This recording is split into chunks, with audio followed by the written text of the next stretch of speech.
이 시간에는 사도행전 15장 1절부터 2절 말씀까지 읽었습니다.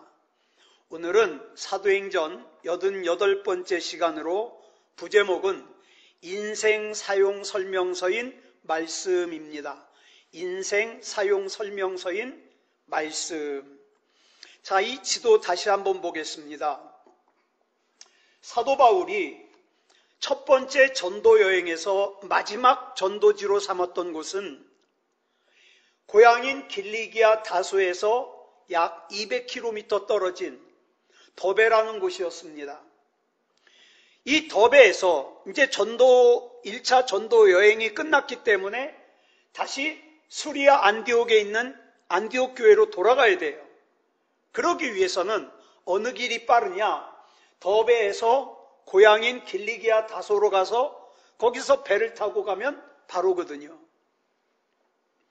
이 길은 위험하지도 않고 아주 편한 길입니다. 그런데 바울은 굳이 이 가깝고 편한 길을 마다하고 그동안 거쳐왔던 먼 길, 자기를 죽이려고 하는 사람들이 득실거리는 그 길을 다시 되돌아가요. 루스드라와 이고니온과 비시디아 안디옥으로 다시 돌아갑니다. 자, 지난 시간에 말씀드렸습니다. 바울이 목숨을 걸고 그 위험하고 먼 길을 되돌아간 것은 무엇 때문이라 그랬죠? 자기로부터 복음을 듣고 예수님을 구주로 영접한 그리스도인들을 만나서 그들의 믿음을 북돋아주기 위해서라 그랬습니다. 그리고 또 한 가지 특징이 있죠. 바울은 가는 곳마다 교인들 가운데서 장로를 택해요. 그리고 함께 금식하면서 그들이 믿는 주님 앞에 그 장로를 위탁합니다. 그러니까 자신이 택한 그 장로들로 하여금 기도하면서, 위탁이 뭐죠? 맡긴다는 뜻이죠. 그러니까 이 장로가 어떻게 해요? 주님 앞에 자기를 맡기는 것을 모범을 보임으로 다른 성도들도 어때요? 자기를 주님 앞에 맡기게 하는 거예요. 여러분, 신앙생활이 뭡니까? 주님을 끌고 가는 게 아니에요. 내 생각대로 끌고 가는 거 아니고 내 욕심대로 끌고 가는 게 아니라 어떻게 해요? 주님 앞에 나를 맡기는 거예요. 주님 앞에 우리 가정을 맡기는 거예요. 주님 앞에 우리 교회를 맡기는 거예요. 이 자신을 주님 앞에 맡기는 것으로서 우리의 신앙을 표현하는 거죠. 그러면 우리 주님 앞에 나를 맡긴다는 게 구체적으로 어떤 거냐? 첫 번째, 언제 어디서나 하나님의 말씀을 쫓아 산다는 뜻이에요. 요한복음 1장 1절을 보면 이렇게 말씀하고 있죠. 시작. 태초에 말씀이 계시니라. 이 말씀이 하나님과 함께 계셨으니 이 말씀은 곧 하나님이시니라. 말씀이 하나님이에요. 하나님이 말씀이세요. 그래서 말씀을 떠나서는 하나님을 알 수도 없고 하나님과 관계를 가질 수도 없어요.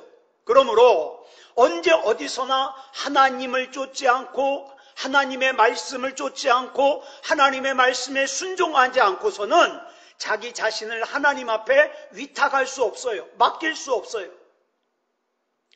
그래서 예수님께서 요한복음 14장 23절부터 24절까지 이런 말씀을 하시는 거예요. 시작. 사람이 나를 사랑하면 내 말을 지키리니 내 아버지께서 그를 사랑하실 것이요 우리가 그에게 가서 거처를 그와 함께하리라.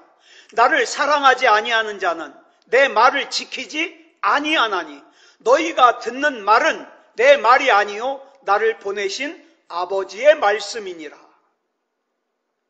예수님께서는 예수님을 사랑한다는 것이 무슨 뜻인지를 정확하게 설명해 주셨어요. 우리가 예수님을 사랑한다는 것이 무슨 내 가슴이 뭉클하고 눈물이 왈칵 쏟아지고 그런 게 아니에요. 그런 느낌을 뜻하지 않아요. 뭐라고 말씀하셨습니까? 예수님을 사랑한다는 것은 예수님의 말씀을 쫓아 사는 것이다.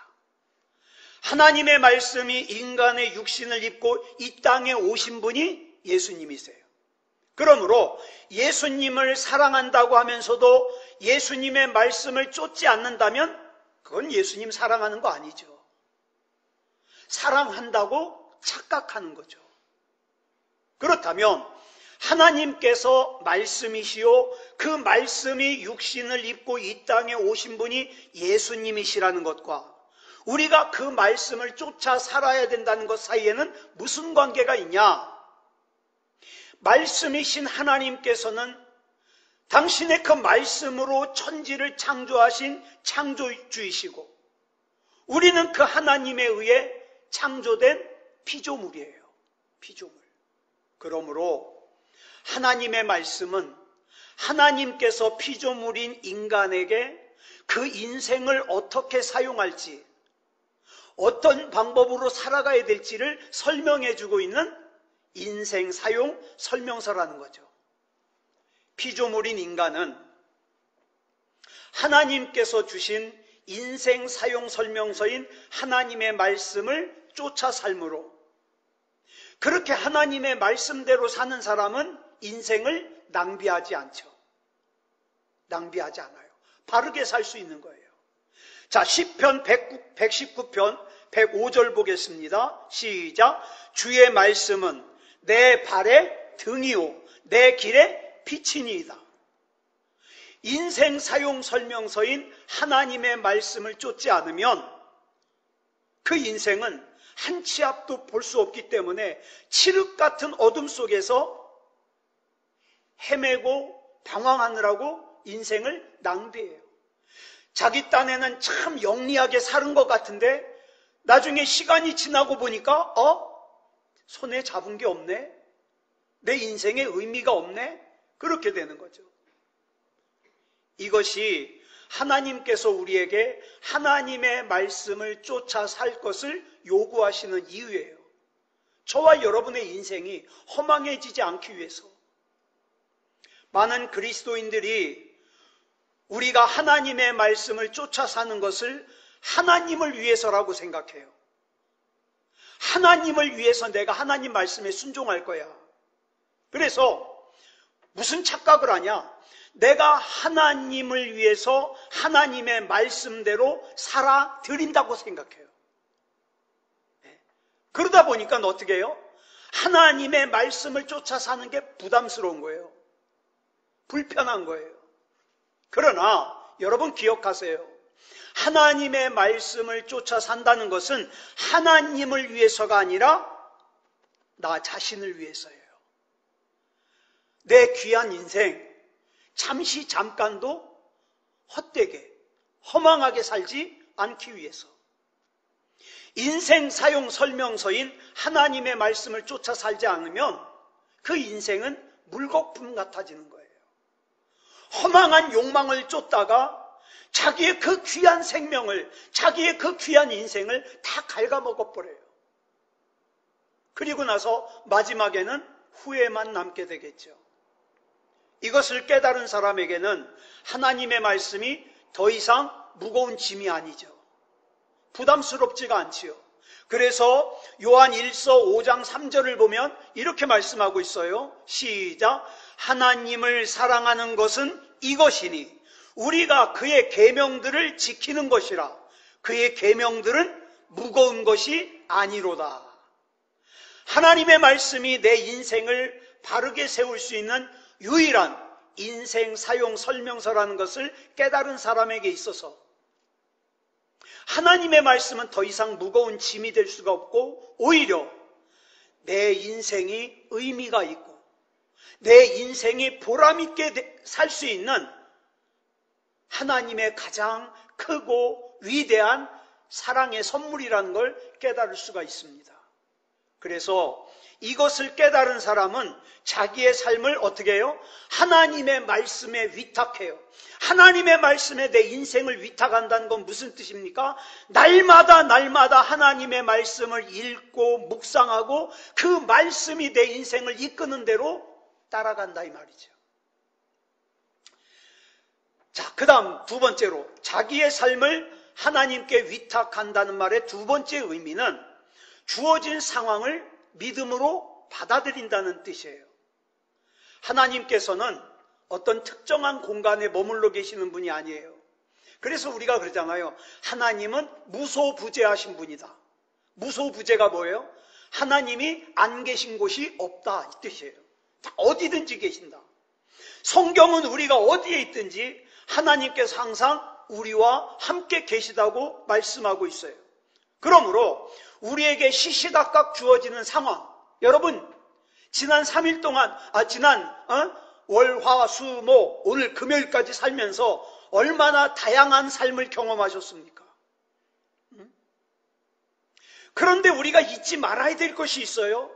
우리의 그 모든 상황, 우리의 삶 속에서 일어나는 크고 작은 사건이요, 예외 없이 하나님의 통치 아래서 또 하나님의 섭리 아래서 진행되고 있다는 사실이에요. 그러니까 사는 것이 때로는 내 기대와 다르게 펼쳐진다 할지라도, 내 생각과 다르게 펼쳐진다 할지라도 저와 여러분은 전혀 흔들리지 말아야 될 것은, 나보다 나를 더 잘 아시는 하나님께서, 나를 사랑하시는 하나님께서 하나님의 공의를 쫓아서 내가 하나님 앞에서 더 그리스도인답게, 내가 하나님 앞에서 더 하나님의 자녀답게 행동하고 처신할 수 있도록 이끌어 주시는 거예요. 그러니까 어떻습니까? 맡겨야죠. 맡겨야죠. 인간의 상황 인식과 판단, 일의 추진 방법, 여러분들이 꿈꾸고 있는 거, 여러분들이 계획 세우고 있는 거, 그것이요 언제나 우리 하나님의 생각과 동일하다면, 내 생각과 하나님의 생각이 언제나 똑같아, 그러면 하나님 믿을 필요가 없어요. 뭐 똑같은 걸 뭐. 그러나 하나님께서는 피조물인 인간인 우리와 근본적으로 다른 창조주이세요. 그러니까 내가 하나님의 뜻을 따라 순종하는 것은 좋아요. 그런데 하나님의 일하시는 것과 내 생각이 다를 때에는 내 생각 내려놓고 하나님의 뜻을 쫓는 거예요. 순종하는 거예요. 그래서 하나님께서 하나님의 통치와 하나님의 섭리를 이루시는 과정이나 또 그 일을 추진하는 방법은요, 언제나 내가 상상하는 것을 초월합니다. 그러니까 하나님 앞에 나를 맡겨야죠. 주전 586년에 바벨론 제국이 예루살렘을 침공해서 남유다가 멸망했습니다. 이때 유대인들이 하나님처럼 생각했던 예루살렘 성전이 돌 위에 돌 하나 남지 않고 다 파괴됐어요. 수많은 사람들이 바벨론 군사에게 죽음을 당했어요. 또 재산을 약탈당했어요. 성전에 있던 성물까지 다 빼앗겼어요. 그뿐만 아니라 조금만 똑똑하고 조금만 쓸모있는 지배층에 있는 사람들은 전부 바벨론으로 끌고 갔어요. 그러니까 유다에 남아있는 사람들은 무식한 사람, 그 다음에 똘똘하지 못한 사람, 이런 사람만 남아있는 거예요. 여러분, 외국 군대의 말발구발에 한 나라가 망했다. 이게 얼마나 큰 비극입니까? 우리도 경험을 했었잖아요. 일제치하 36년. 내 이름도 못 쓰고, 그쵸? 우리나라 말도 못 쓰고. 한 민족에게 있어서 그거보다 더 큰 절망이 없지요. 그래가지고 예루살렘은 온통 유대인들의 통곡 소리로 뒤덮였습니다. 그때 하나님의 선지자인 예레미야 선지자가, 여러분 예레미야 애가라는 성경이 있잖아요. 이게 뭐냐면 예레미야 애가가 뭐예요? 울면서 부르는 노래예요. 예레미야가 통곡하면서 울면서 부른 노래가 예레미야 애가예요. 그 예레미야 애가 3장 26절부터 33절에서 이렇게 외쳐요. 시작. 사람이 여호와의 구원을 바라고 잠잠히 기다림이 좋도다. 사람은 젊었을 때에 멍에를 매는 것이 좋으니 혼자 앉아서 잠잠할 것은 주께서 그것을 그에게 메우셨음이라. 그대의 입을 땅에 티끌에 댈지어다. 혹시 소망이 있을지로다. 자기를 치는 자에게 뺨을 돌려대어 치욕으로 배불릴지어다.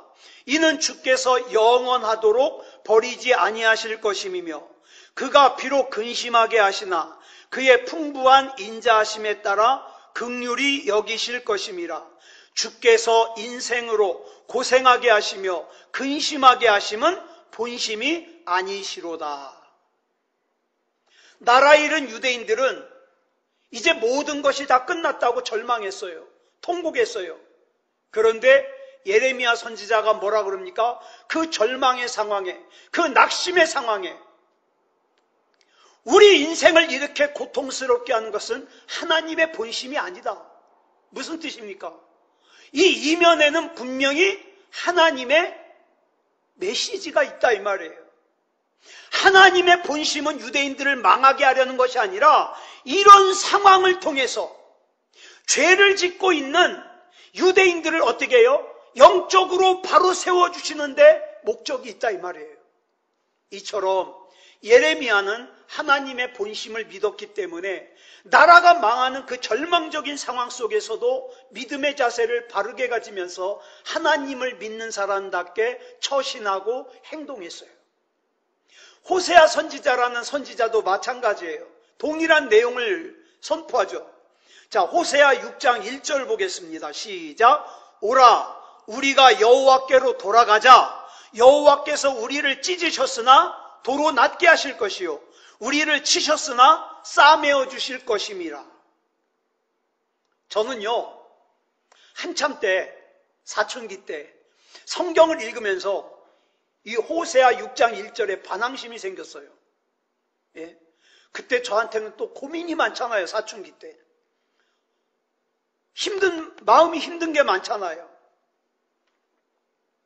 기도할 때 그렇게 기도해요. 하나님, 도대체 내 인생 갖고 장난하시는 겁니까?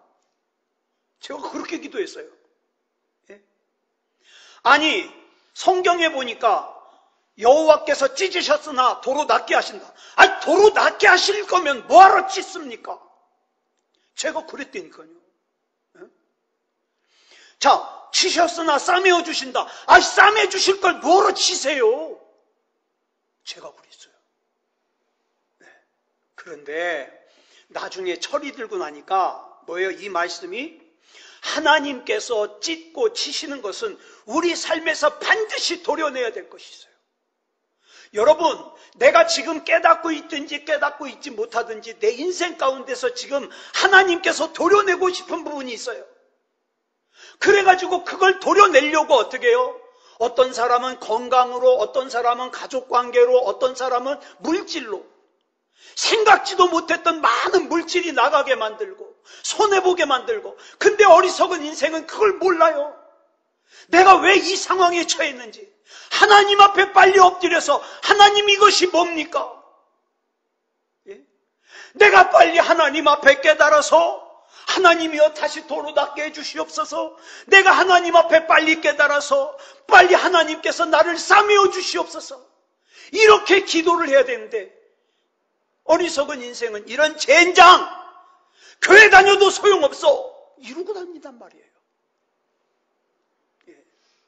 여러분 기억하세요. 내가 세운 계획은 빗나갈지라도 하나님의 계획은 한치의 오차도 없어요.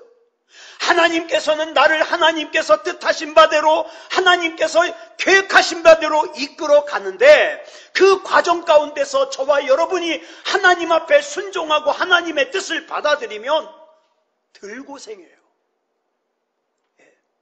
하나님의 본심을 믿는 사람은 모든 일이 이루어지는 때를 주관하시는 분이 하나님이라는 것을 믿습니다. 이것을 믿는 사람만이 자신의 삶을 온전히 하나님 앞에 맡길 수 있지요. 어떤 상황 속에서도 하나님의 말씀으로 내 인생 사용 설명서를 말씀해 주실 때 그 말씀에 순종하는 인생이 그리스도인다운 그리스도인이에요. 하나님의 자녀다운 하나님의 자녀죠. 이런 관점에서 볼 때 바울이 가는 곳마다 장로들을 세우고 함께 금식하면서 그들이 믿는 주님 앞에 그들을 위탁하게 함으로써 어떻게 해요? 바울이야말로 그 누구보다 먼저, 그리고 그 누구보다 온전히 하나님 앞에 자기 자신을 위탁한, 자기 자신을 맡긴 그리스도인이에요. 배를 타고 가다가 파선을 당해도 하나님 앞에 나를 맡겨요. 예? 복음을 전하다가 매를 맞아도 하나님 앞에 나를 맡겨요. 여러분, 첫 번째 전도 여행이 최소한 1년에서 2년 정도가 소요되는데, 이 전도 여행을 마치고 수리아 안디옥으로 되돌아온 바울과 바나바는 수리아 안디옥 교회 교인들을 모아놓고 그 전도 여행 과정에서 있었던 하나님께서 행하신 일들을 갖다가 설명해 줍니다. 자, 보고가 끝난 뒤에 바울과 바나바는 곧바로 수리아 안디옥을 떠나지 않고 수리아 안디옥에서 한참 동안 그 수리아 안디옥 교인들과 함께 지내요. 자, 바울과 바나바는 가는 곳마다 어떻게 해요? 하나님의 신비스러운 구원의 도구로 쓰임받은 사람들이었어요. 특히 바울이요, 구브로라는 섬에서 있었던 그 바보라는 곳에서요, 말 한마디로 어떻게 해요? 거짓 선지자인 마술사 바예수의 눈을 멀게 했잖아요. 그리고 루스드라에서는 말 한마디로 태어나면서부터 한 번도 일어나 본 적이 없는 선천성 하반신 마비자를 일으켜 세웠어요. 게다가 성경 신약 27권 가운데 적어도 13권 이상을 기록한 정말 신약 시대의 가장 위대한 사도라고 부를 수 있는 사람이죠. 그렇다면 이 위대한 사도인 사도 바울과 함께 오랫도록 함께 신앙생활한 수리아 안디옥 교회 교인들이 그 바울로 인해서 영적으로 얼마나 복되고 행복한 시간을 누렸을까요? 영적으로 궁금한 거 물어보기도 하고, 그쵸? 너무너무 좋았을 거예요.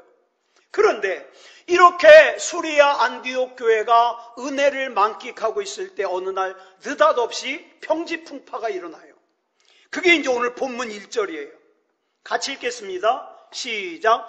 어떤 사람들이 유대로부터 내려와서 형제들을 가르치되 너희가 모세의 법대로 할례를 받지 아니하면 능히 구원을 받지 못하리라 하니, 그 문제의 발단은 유다에서 온 어떤 사람들이에요. 이들이 말하기를 모세의 법대로 할례를 받지 않으면 너희들이 아무리 교회 열심히 다녀도 구원받을 수 없다는 거예요. 여러분, 한글 성경에는 구원을 받지 못하리라 그랬잖아요. 근데 이 원문은 뭐냐면 직설법 현재형이에요. 할례를 받지 않으면 지금 당장도 절대로 구원 못 받는다 이 말이에요. 얼마나 강경해요.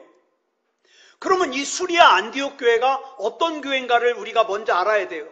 앞에서 우리가 살펴본 사도행전 11장 19절부터 21절까지 이렇게 설명하고 있어요. 시작. 그때에 스데반의 일로 일어난 환난으로 말미암아 흩어진 자들이 베니게와 구브로와 안디옥까지 이르러 유대인에게만 말씀을 전하는데, 그 중에 구브로와 구레네 몇 사람이 안디옥에 이르러 헬라인에게도 말하여 주 예수를 전파하니 주의 손이 그들과 함께 하심에 수많은 사람들이 믿고 주께 돌아오더라.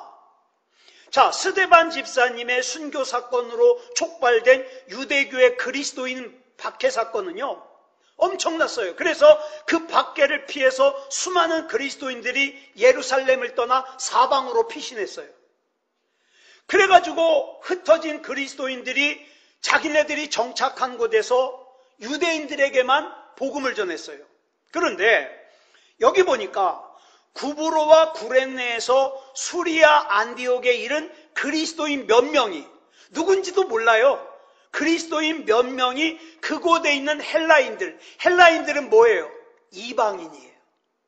이방인들에게 복음을 전했고, 복음을 영접한 이방인들에 의해서 시작된 교회가 바로 수리아 안디옥 교회예요. 즉 수리아 안디옥 교회는 2000년 교회 역사상 이방인에 의해서 세워진 최초의 이방인 교회예요. 그 이방인이니까 할례 받았어요, 안 받았어요? 안 받았죠. 네. 수리아 안디옥 교회가 이방 세계인 지중해 세계에 복음을 전하기 위해서 바울과 바나바를 파송한 이유도 거기 있어요. 전도 여행에서 돌아온 바울과 바나바가 수리아 안디옥 교회 교인들에게 전도 보고를 하면서 하나님께서 이방인들에게도 가는 곳마다 믿음의 문을 열어주셔서 구원받았다. 이걸 강조한 것도 왜? 수리아 안디옥 교회가 이방인 교회거든요.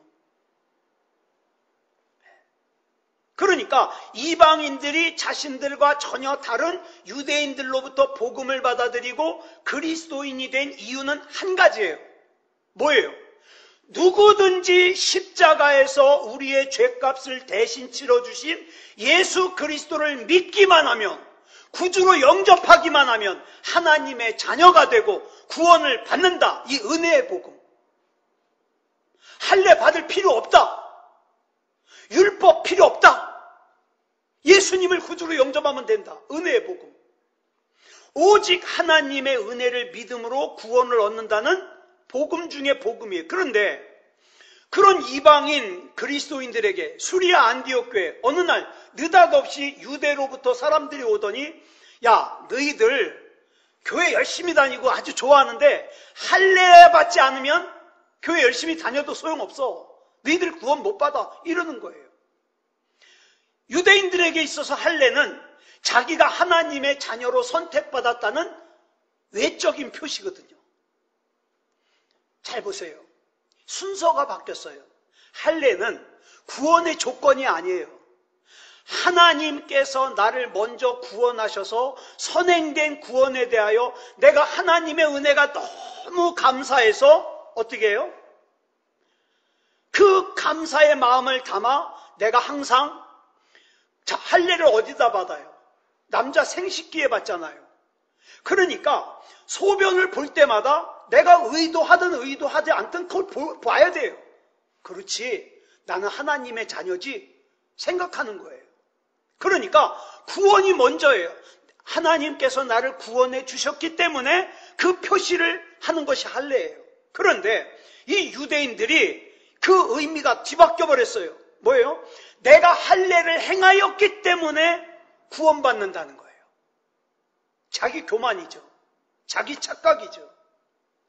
자, 수리아 안디옥 교회의 평지풍파를 일으킨 어떤 사람들도 그와 같은 잘못된 율법주의에 빠져있던 유대인들이에요. 이들은 그 그릇된 이론을 신봉하는 공허한 이론가들이었을 뿐 이방인을 진짜로 사랑해서, 야, 나는 이방인인 너희들 진짜 사랑해. 근데 이게 진리이기 때문에 꼭 알려줘야 되거든. 그래가지고 전하는 게 아니에요. 이 사람들은 이방인에게 복음을 한 번도 전해본 적이 없는 사람이에요. 근데 본문이 그들을 가리켜서 유대로부터 왔다 그랬거든요. 유대가 어디예요? 예루살렘. 그러니까 지방에서 신앙생활하는 수리아 안디옥 교회 교인들에게는 그 예루살렘이 뭐예요? 성지예요, 성지. 그러니까 그 사람들이 예루살렘에서 왔다는 것만으로도 그들을 함부로 대할 수가 없는 거예요. 그 유대인들이 수리아 안디옥 교회 교인들에게 할례를 받지 않으면 구원이 없다. 우리로 말하면 세례를 안 받은 사람은 구원 못 받는다. 맞아요? 틀려요? 틀려요. 그래가지고 전에 보면 그래요. 가족 중에 누가 돌아가시기, 임종하시기 직전에 막 목사님 빨리 오셔서 세례 좀 주세요. 천국 가게. 그거는 천국과 상관이 없다니까요. 내가 그냥 하나님을 믿으니까, 예수님을 구주로 영접했으니까 의식을 치르는 거예요, 내가. 그게 세례예요. 그러면 세례 받은 사람 중에 구원받지 못한 사람 있을까요, 없을까요? 있죠. 있죠. 만약에 할례를 받지 않으면 구원 못 받는다. 그러면 지금 첫 번째 전도행하면서 이 고생한 거, 바울과 바나바가 고생한 거, 이거는 다 헛수고가 되는 거예요. 자, 본문 2절 보겠습니다. 시작. 바울 및 바나바와 그들 사이에 적지 아니한 다툼과 변론이 일어난지라. 형제들이 이 문제에 대하여 바울과 바나바와 및 그 중에 몇 사람을 예루살렘에 있는 사도와 장로들에게 보내기로 작정하니라. 자, 할례가 구원의 조건이라고 단정한 유대인들이 바울과 바나바와 입씨름을 해요. 이게 맞다 저게 맞다 입씨름을 해요. 자, 이 입씨름을 했다는 건 무슨 뜻입니까? 수리아 안디옥 교회 교인들이 그 유대인들의 말에 동요했다는 거예요. 동요하지 않았으면 입씨름할 필요 없죠. 이거 무시해버리면 돼요. 그러죠. 근데 동요를 하니까 입씨름을 하는 거예요. 예를 들어서 신천지에서 와가지고 여러분들에게 여러분의 담임 목사가 얼마나 나쁜 놈인지 알아요? 그러면 여러분들이 확실하게 알면 뭐라 그래요? 그 말도 안 되는 소리 하고 있어. 그러면 동요 안 하면 괜찮아요. 근데 요즘에 하는 짓거리가 좀 이상해. 동요하기 시작하면 그때부터 다툼이 일어나는 거예요. 그잖아요. 그 경우에 동요하지 않으면 바울과 바나바가 그들을 점잖게 타이르는 것만으로도 끝나요. 바울과 바나바가 마치 할례가 구원의 조건인 것처럼 수리아 안디옥 교회 교인들을 현혹하는 유대인들과 다투기까지 하면서 맞섰다는 것은 수리아 안디옥 교인들이 동요했고, 그 다음에 바울과 바나바는 이방 사람들을 전도하는 현장에 있었잖아요. 현장에. 여러분, 이게 중요해요. 하나님의 말씀의 현장에 있는 사람과 그저 들은 거 가지고 풍어를 읊는 사람과 달라요. 저는 저와 여러분이 신앙생활이라는 것을 현장에서 살아내기 바랍니다. 내가 현장에서 살아보니까 하나님의 말씀은 진리예요. 하나님의 말씀은 능력이에요. 이렇게 돼야지. 들어보니까 그렇대. 간증 들어보니까 그러더라고. 그런 사람은 믿음이 약해요. 자기가 죽을 둥살둥 힘들어도 기도 안 해요. 왜? 못 믿는 걸. 못 믿는 걸. 자, 이 바울과 바나바가 최소한 1년 이상 첫 번째 전도 여행을 통해서 가는 곳마다 하나님께서 자신들을 통해서 신묘막측하게 이방인들을 구원하시는 구원의 현장을 직접 목격하고 체험했잖아요. 그러니까 그 현장을 체험한 사람들이 할례가 구원의 조건이라고 말하는 유대인들을, 또 그들을 갖다가 신봉하는 거짓 선지자들과 어찌 싸우지 않겠어요? 말도 안 되는 소리 한다고. 자, 구원의 현장을 목격한 증인들이 하나님의 복음을 무너뜨리려고 하는 거짓 이론가들과 싸우는 것은 너무 당연한 거예요. 여러분, 앞으로 갈수록 이런 거짓 이론가들이 많이 나옵니다. 그러니까 여러분, 시간 있을 때, 눈 잘 보일 때, 그걸 잘 이해할 수 있을 때 성경 한 구절이라도 더 봐야 돼요. 그래야 나중에 가짜에게 속지 않아요. 이 일의 중요성을 확인한 수리아 안디옥 교인들은 이 문제를 확실하게 매듭짓기 위해서 바울과 바나바를 포함한 수리아 안디옥 교회 대표들을 갖다가 예루살렘 교회로 보내요. 가서 사도들과 그 다음에 예루살렘 교회 지도자들에게 정확한 판결을 좀 받아오라고. 할례를 받아야만 구원받는가? 아니면 예수님을 믿기만 하면 구원받는가? 정확하게 판결을 받아오라고. 자, 본문 3절 보겠습니다. 시작. 그들이 교회의 전송을 받고 베니게와 사마리아로 다니며 이방인들이 주께 돌아온 일을 말하여 형제들을 다 크게 기쁘게 하더라. 바울 일행은요, 수리아 안디옥을 출발해서 예루살렘에 도착할 때까지 그 사이에도 어떻게 해요? 만나는 사람마다 하나님께서 이방인들을 어떻게 구원하셨는지를 자꾸 증거해요.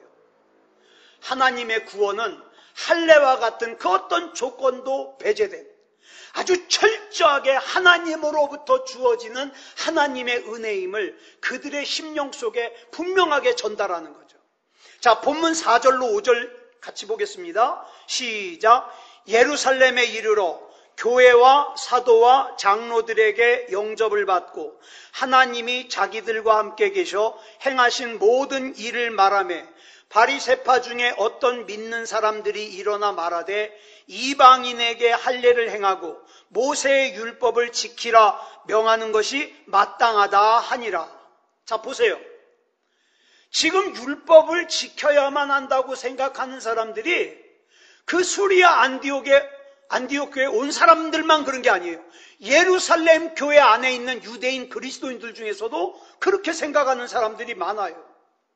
이제 앞으로 계속해서 살펴보겠지만 이 문제 때문에 예루살렘 교회에서 최초로 전체 교회 회의가 생겨요. 회의를 하게 돼요. 그 회의를 뭐라고 부르냐? 제1회 예루살렘 공의회라고 불러요. 이 회의의 주제가 뭐냐? 이방인 그리스도인들이 할례를 받아야 되느냐 안 받아도 되느냐, 이게 주제예요. 다시 말해서 할례가 구원의 조건이냐 아니냐 이거거든요. 그 회의석상에서 바울과 바나바만 이방인에게 대한 할례를 반대한 게 아니에요. 사도 베드로도 그렇잖아요. 무두장이 집에 갔었잖아요. 그 할례를 반대하면서 적극적으로 바울을 지지하죠.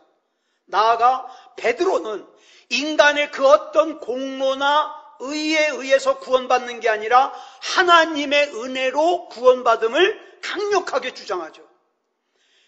베드로가 이렇게 얘기할 수 있는 이유가 있어요. 베드로도 역시 현장의 사람이에요. 현장.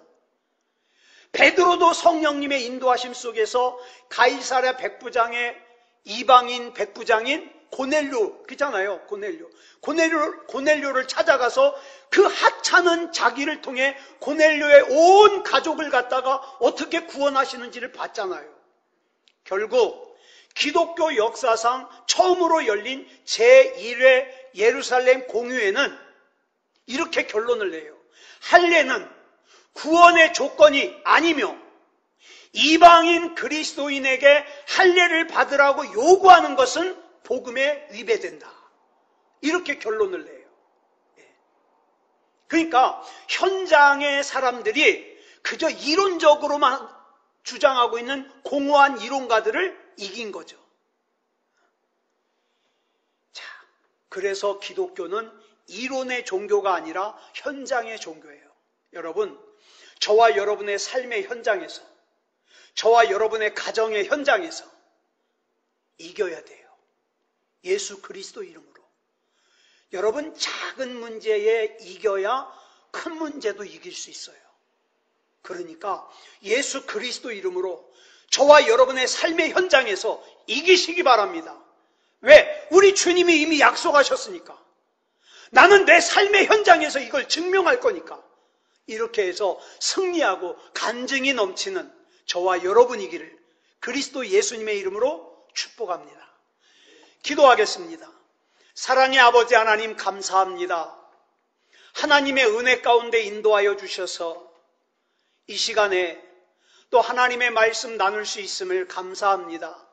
사랑의 아버지 하나님, 우리의 신앙이라는 것이 그저 들어서 외워서 아는 신앙이 되지 말게 하시고 내 삶의 현장에서 증명해내는 신앙이게 해 주시옵소서.